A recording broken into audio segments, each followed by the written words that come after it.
In this episode, we discussed the management approach to epistaxis. What is the first question when dealing with a patient with nosebleed? Figuring out if the patient is stable or unstable and figuring out how severe is the bleeding. What are the management choices for a patient with severe nosebleed? Initial stabilization following the ABCDE protocol and assessment of the need for surgery. What are the first tests to order in the case of severe bleeding? After stabilization, order CBC with differential as well as type and cross-match and coagulation studies. What are the two major indications for surgery in patients with epistaxis?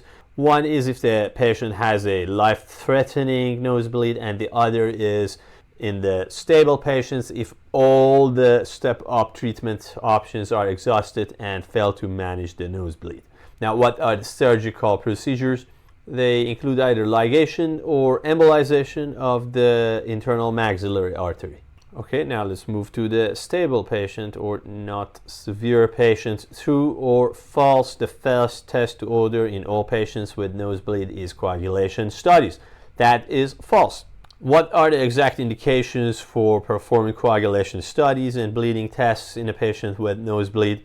If the nosebleed is recurrent, if it is persistent, that's after acute phase, whatever step-up management we apply, remember that during the acute phase we do not perform any etiologic assessment. If the nosebleed happened spontaneously, if the patient is using anticoagulation medication, and if the nosebleed has the features of atypical or posterior type nosebleed, for example, bilateral or the nosebleed that's not visualized on rhinoscopy, initial visualization attempts. These are the 5 major indications of performing coagulation and bleeding tests. Otherwise, we do not need to perform bleeding tests in nosebleed. What's the first step in the management of a patient with stable nosebleed? The first step includes the first step in the management of a stable nosebleed is conservative management, including the basic tamponade maneuvers and use of vasoconstrictor decongestants such as oxymetazoline, the Afrin. The mechanism of it is an alpha-1 adrenoreceptor agonist. Now, can I give an example of these maneuvers?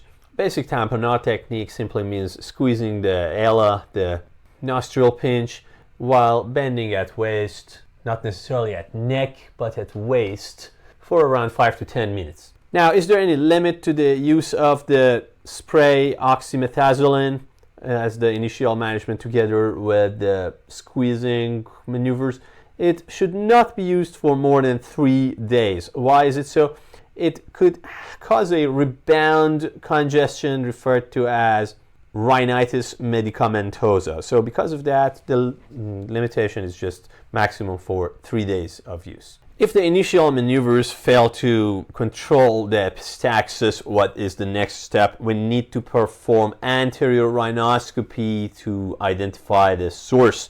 However, remember that anterior rhinoscopy is not capable of visualizing the posterior epistaxis source. From this point on, our management would be step up. So before entering the rest of the management, I just want to review the anatomy. Do you remember the anatomic source of the anterior versus posterior nosebleed? For anterior nosebleed, of course, we have the arterial components of the Kesselbach's triangle, the anterior ethmoidal branch of ophthalmic artery, which is itself a branch of internal carotid. You, of course, know the other branch of ophthalmic artery is retinal artery. The second important component of the triangle is the sphenopalatine artery. Sphenopalatine is a branch of maxillary artery, which is itself the major branch of external carotid. And then we have superior labial branch of external carotid from facial. And we have greater palatine artery, which is another branch of maxillary artery. So greater palatine and sphenopalatine arteries are the branches of maxillary artery, and as you can see, that's why ligation or cauterization of the maxillary artery is the surgical procedure for the management if everything else fails. Another branch of external carotid that participates is the facial artery that gives off the superior labial branch. And then we have a branch from the internal carotid, and that is, as I mentioned, from the ophthalmic branch, and that is the anterior ethmoidal artery.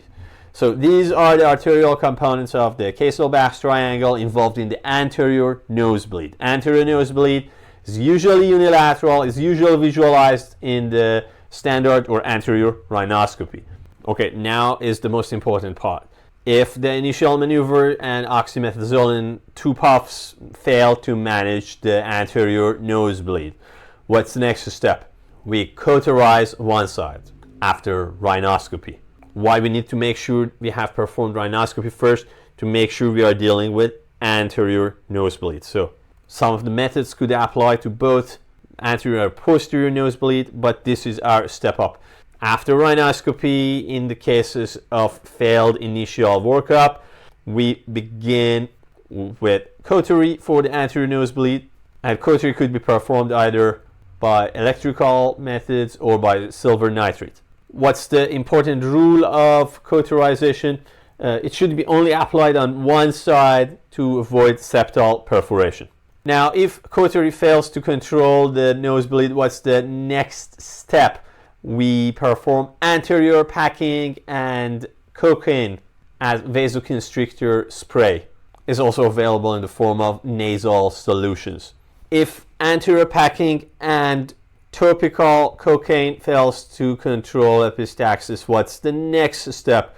Posterior packing. If that fails, what's the next step? Use of balloon tamponade. If that fails, the next step is surgical management, as we mentioned, such as ligation or embolization of maxillary artery. Now, among the surgical procedures, which one is the most commonly performed? That is the ligation of the sphenopalatine artery. What's the important precaution to take into consideration when providing posterior packing?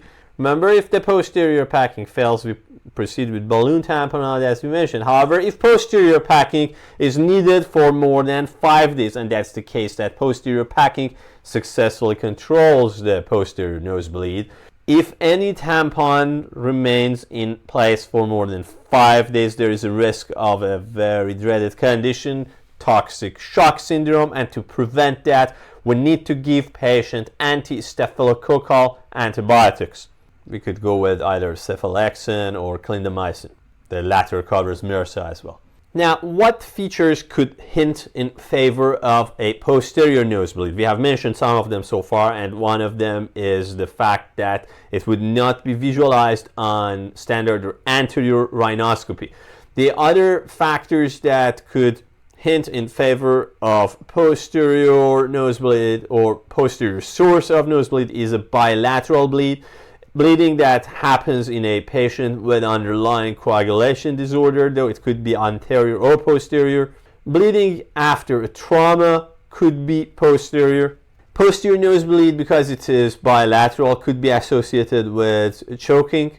And also please remember that posterior nosebleed is more commonly associated with atherosclerotic peripheral vascular disease than anterior nosebleed.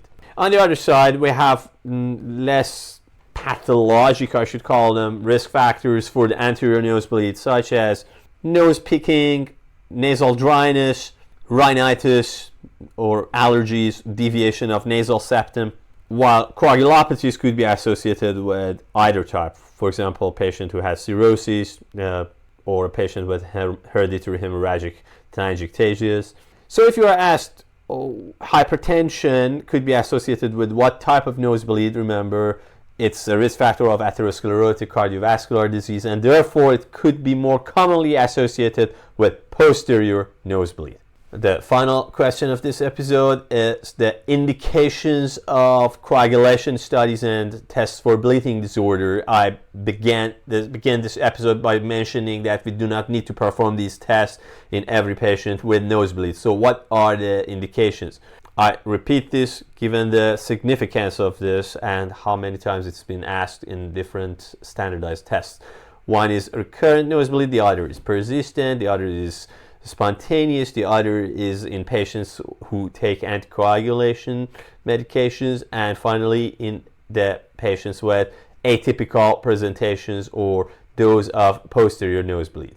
The last question of this episode, if we want to start the conservative management, in addition to the nostril pinching maneuver, we have a couple vasoconstrictor decongestants to pick from. What are the first choices? We preferably start with phenylephrine, and then we try the other ones that I mentioned, including oxymetazoline, cocaine, or even the local anesthetics such as lidocaine. So put it simple, figure out if the patient is stable or unstable versus severe bleeding and meets the indications for surgery.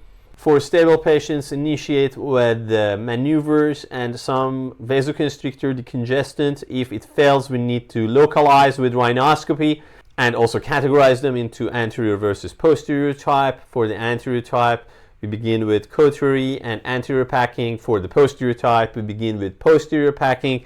If they fail, we may add some second vasoconstrictors such as cocaine or lidocaine. If they fail, we may consider some balloon tamponade en route to surgical correction, which mainly includes embolization of the sphenopalatine artery.